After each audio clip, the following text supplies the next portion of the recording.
after that second year with the Rockies, it looked like my career was done. Okay. Like I was like, I don't know what I got. I was like, I wonder if I'm going to just go travel. I played with this guy in high school who he'd been in Australia for, I think, 5 or 6 years. He was actually a GM for the like a rugby team down there. Okay.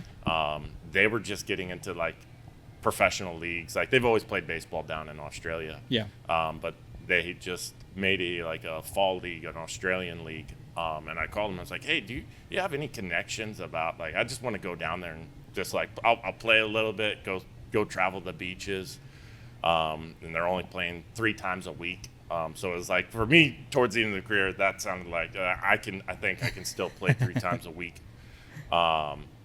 Next thing you know, after that phone call, I was on a flight to Australia 2 days later. Whoa. Yeah.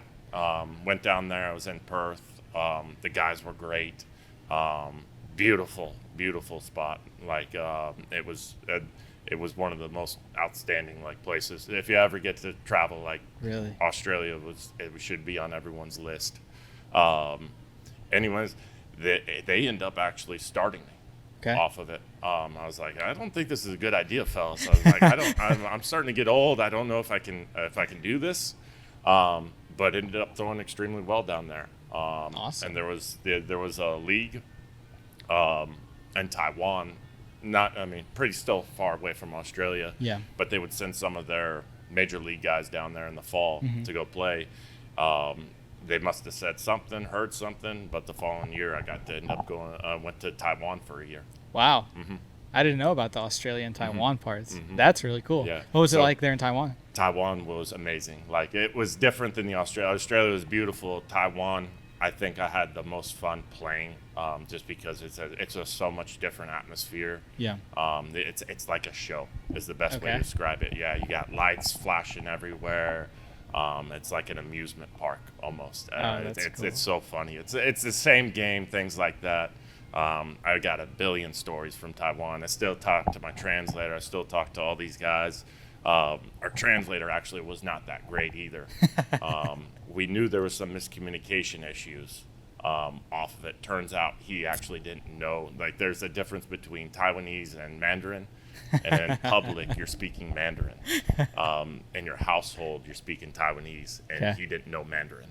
So we had no idea what was going on, but it made things fun too. Yeah. Of going like, we don't know what's going on, and they were only allowed 3 foreigners a team. Oh, So really? there's only the 3 Americans that I'm with. Were like, what do? We'll figure out a way to survive. And we spent the whole year like it was amazing. That's Yeah. cool. And it's a huge baseball culture. Yeah, area. I saw a video, I think yesterday, in Japan. Granted, different areas, different countries, but it was this guy hitting a home run off of Trevor Bauer, and there must have been like 60,000 people at the game, Yeah. just like going crazy. Yeah, it's unbelievable. And they're chanting nonstop. Like, in Taiwan, I think our average crowds were 20,000. You Okay. wouldn't see anything under 20,000. Man. And it makes it tough too, because at Taiwan there was only 4 teams in the league. Okay. And you still are playing 160 games. Really? Yes. So it gets a little strange after a bit, seeing the same guys over and over and Yeah. over. You might start against the same team 5 times in a row.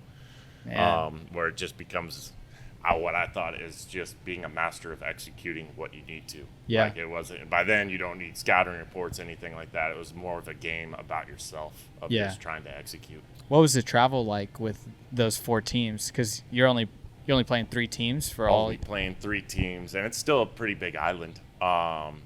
Travel wise, there's still 12 parks. So Okay. you're actually going different. You're traveling all over Taiwan. That's cool. For like three days at a time. Travel. It was just like the big leagues. Okay. Like, they took care of everything. No flights, but they had like a speed train, a bullet train. Okay. So we could get on one side of the island to the other in a matter of an hour and a half. Okay. If you were to take a bus, it would take you 8 hours. Gotcha. So they always did a nice job making sure, hey, if you're not starting, or you got 2 options. You want to watch this game and take the 8-hour bus, or they were very, very, they did a great job taking care of us and said, hey, leave this game. Make sure you get on the high-speed train before to get out of here. That's really cool. Yeah, it was amazing. Extremely hot. Really? That was the thing that was tough to adjust to.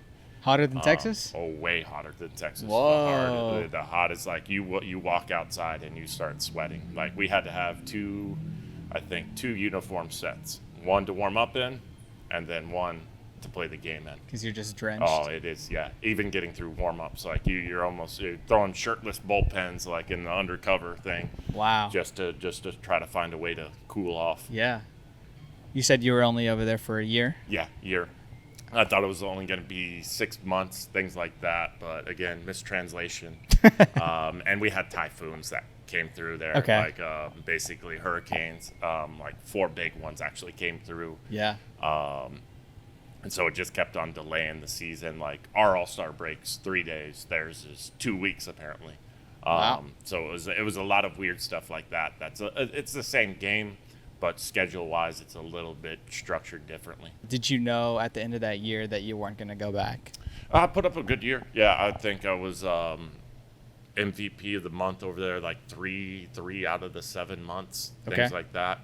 Thought I would have an opportunity to go back, but my stuff started deteriorating pretty quick over there. Like I was still starting at the time again, like towards the end of my career. Yeah. And I was having harder and harder time bouncing back, recovering.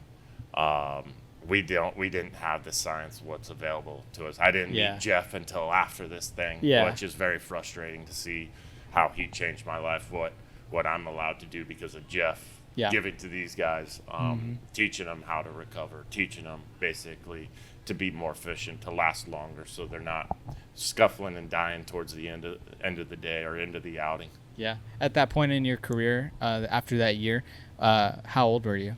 Oh man, I don't even know how old I am now. I was probably, I'd say 32. Okay. I think, yeah. I've been in here 8 years. So probably 31, 31, something like that. Yeah. Cool.